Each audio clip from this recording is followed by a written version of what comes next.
Et bonjour, c'est Lumen Noctis. J'espère que vous allez bien, vous, mes petits padawans de la voyance et de la cartomancie et surtout du tarot de Marseille. On se retrouve aujourd'hui pour l'épisode 4 consacré aux arcanes majeures du tarot de Marseille. Et aujourd'hui, on va parler de l'impératrice qui porte du coup le numéro 3. Et je préfère vous prévenir tout de suite. Si vous pensez que cette carte, elle parle uniquement de la féminité et de la grossesse, vous risquez d'être très surpris. Parce que oui, elle peut évoquer effectivement ces thèmes, mais réduire l'impératrice à cela, c'est un peu comme dire qu'un bouquin ne servirait qu'à caler un meuble. Vous voyez un peu l'idée. Du coup, cette carte, elle est avant tout celle de l'intelligence en mouvement. C'est la carte des idées, de la créativité, de la communication et j'ai envie de dire surtout de notre capacité à donner naissance à quelque chose et pas seulement donner naissance à un enfant. Ça peut être donner naissance à une idée, un projet ou une nouvelle manière de voir le monde par exemple. Bon, on va aller l'observer un petit peu plus en détail parce que vous le savez, c'est ce que je vous invite à faire avant toute chose, avant de rentrer dans l'interprétation, c'est d'aller observer un peu mieux la carte. Bon, je vous zoome un petit peu pour qu'on puisse effectivement aller mieux l'observer. Donc, comme vous pouvez le voir, l'impératrice, elle est assise. Voilà. Contrairement, par exemple, au battleur qui est debout et dans l'action immédiate, elle prend le temps.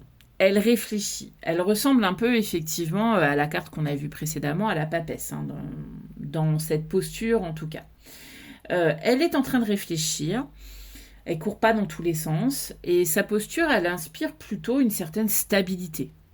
Elle regarde vers sa gauche. Souvent, on dit que voilà, dans la convention des cartes, regarder vers la gauche et regarder vers le passé. C'est comme si elle s'appuyait sur ce qu'elle connaît déjà avant d'aller construire l'avenir. Ici, du coup, dans sa main gauche, elle a un sceptre qui est plutôt un symbole d'autorité, mais pas forcément un symbole d'autorité imposée, c'est aussi l'autorité intérieure. Et on va dire qu'elle dirige d'abord son autorité vers sa propre pensée, avant d'espérer influencer peut-être celle des autres, pour le coup. Et dans son autre main, elle tient un bouclier orné d'un aigle. Et l'aigle, c'est plutôt un animal fascinant et intéressant, parce que déjà, il a cette capacité à voler très haut, il a une très très bonne acuité visuelle, donc il voit très loin. Là où beaucoup ne distingueraient qu'un détail un peu flou, lui, il aperçoit l'ensemble. C'est exactement ce que représente l'impératrice. Elle vous invite à prendre de la hauteur, elle ne réagit pas à chaud, elle observe avant de décider, et c'est une qualité qui devient presque révolutionnaire à l'époque, aujourd'hui, en tout cas, des réseaux sociaux, où on a tendance à vouloir très vite acquérir des connaissances parce qu'on nous laisse croire que tout est facile et tout est rapide. Bon, voilà. C'était la petite minute réseaux sociaux. Bon. Ensuite, on va aller observer sa couronne. Donc, je vais essayer de vous zoomer encore un peu plus. Voilà. Donc, elle rappelle finalement sa couronne pour moi que la véritable puissance ne réside pas seulement dans le pouvoir, mais elle réside surtout dans la maîtrise de soi.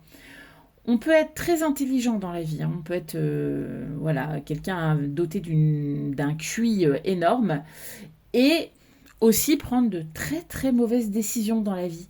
Parce qu'on agit souvent sous le coup de la colère ou sous le coup de l'émotion, de la peur, sous le coup aussi de notre ego qui parle. L'impératrice, ça va nous inviter justement à ralentir suffisamment pour laisser la réflexion reprendre sa place. C'est un peu ce que veut dire cette couronne, c'est-à-dire qu'elle a cette couronne de l'intelligence finalement. Ensuite, on a, comme je le disais, le sceptre.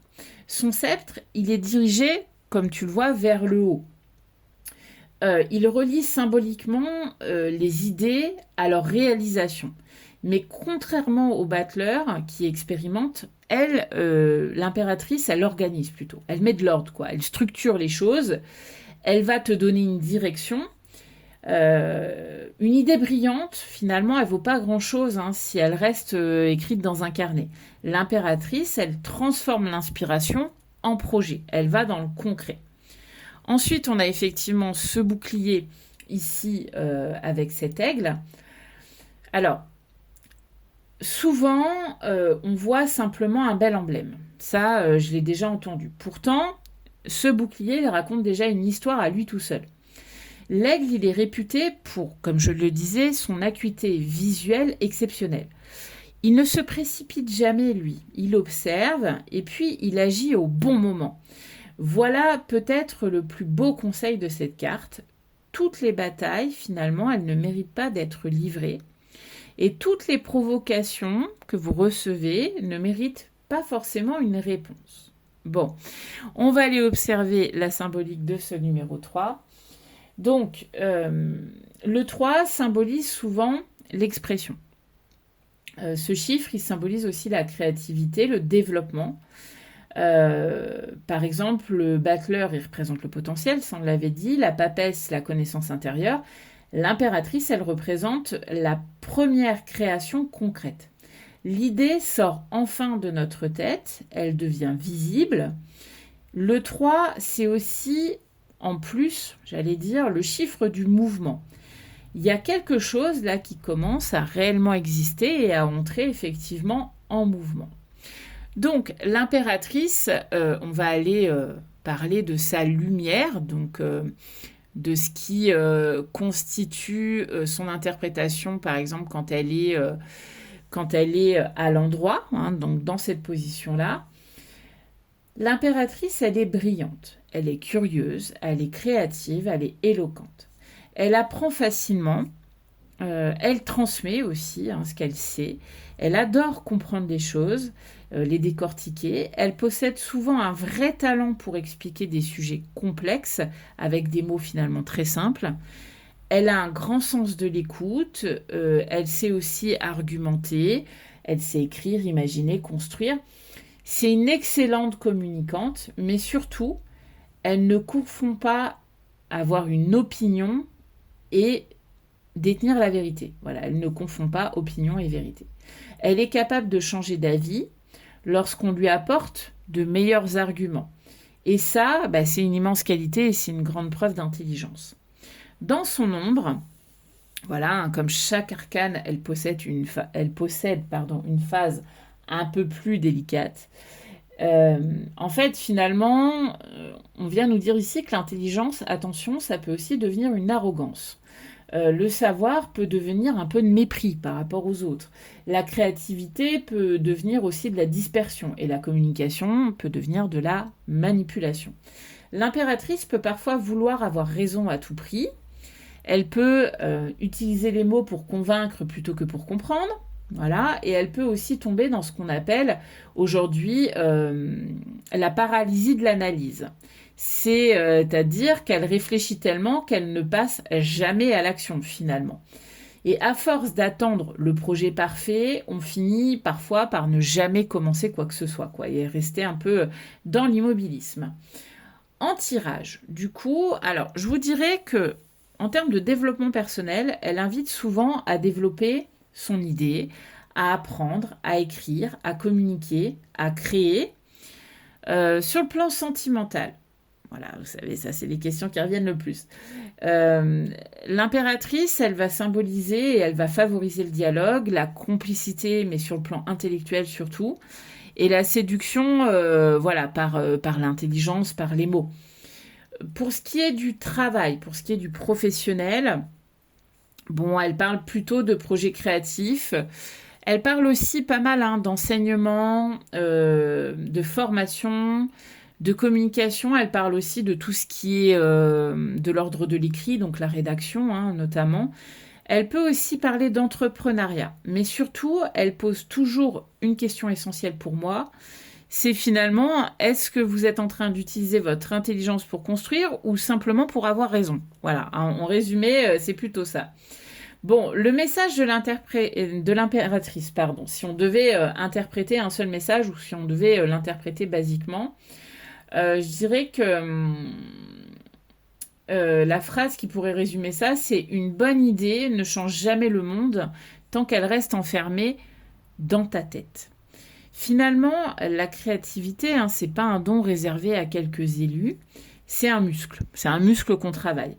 Plus on l'utilise, plus du coup cette créativité grandit. L'impératrice, ça vient nous rappeler que créer, c'est aussi accepter de montrer quelque chose d'imparfait. Parce qu'une idée imparfaite qui existe vaut toujours mieux qu'une idée parfaite qui ne verra jamais le jour et auquel tu penseras toute ta vie, quoi, pour le coup. Bon, en conclusion, l'impératrice n'est pas seulement la reine des idées, elle est celle qui leur donne une voix. Voilà. Alors, si cette carte apparaît dans un tirage, pour moi, il ne faut pas simplement te demander à quoi est-ce que je suis en train de penser, par exemple, à quoi est-ce que je pense. Je t'invite plutôt à te demander quelle idée mérite enfin de sortir de ma tête pour prendre sa place dans le monde et pour s'incarner. Parce qu'au fond, la plus belle création de l'impératrice, c'est peut-être pas un livre, une entreprise, une œuvre d'art, hein. C'est plutôt une personne qui apprend à penser par elle-même. Et ça, à mes yeux, c'est l'un des plus grands pouvoirs, et ça tu le sais, que puisse offrir le tarot de Marseille, te ramener à ton libre arbitre et à ton discernement. Bon, si tu veux noter des mots-clés, alors, dans sa lumière, je vais t'en donner 3 à chaque fois, hein. Dans sa lumière, donc c'est créativité, communication et discernement. Dans son ombre, c'est manipulation, arrogance, dispersion. Voilà ce que tu peux noter, en tout cas si tu veux juste des mots-clés. N'hésite pas si tu as des questions à me les poser en commentaire. N'hésite pas également à liker la vidéo si tu l'as regardée. Et n'hésite pas à t'abonner, voilà, aussi si tu souhaites suivre cette série. Et n'hésite pas à m'encourager du coup pour que je continue à vous transmettre mon savoir sur le tarot de Marseille. Voilà, je vous souhaite à tous une très bonne journée. Je vous dis à très bientôt.